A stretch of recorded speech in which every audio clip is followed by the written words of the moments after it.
Ratifikacijata na ovoj dogovor za prijateljstvo, dobrosоседство i sоработка je mnogo značajan čin во иднината, непосредната, но и во она далечната, тактичката, како тактичката, така и она стратешката.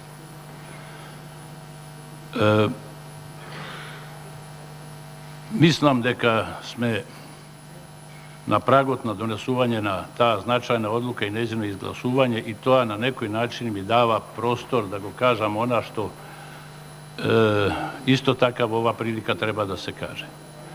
Вообичаено е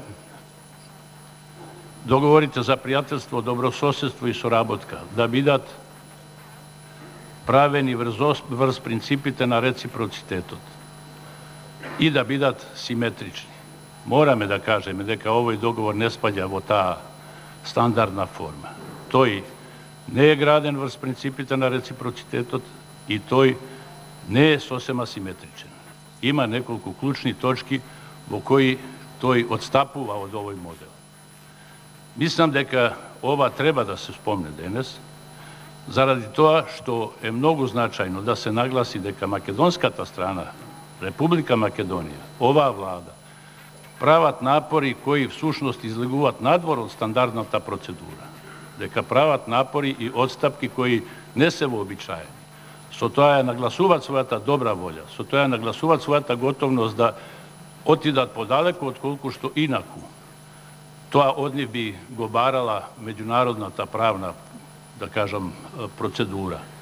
Тоа е нешто што е многу значајно и треба да се истакне. Сите овие афирмативни елементи се значајни, но треба да се види дека она што се добива со овој договор има и своја цена. Таа цена всушност е вредноста на македонскиот гест. Гестот на македонската влада е исклучително благороден и крупен гест. Тоа треба да се истакне. Не знам дали ќе биде запомнето. Не знам дали ќе се истакне, но бидејќи имаме овде мнозинство, за да се истакне и за да се почитуваат принципите на меѓународното право и стандардната форма на ваквите договори, но и големината на гестот на македонската страна, јас ќе гласам воздржано.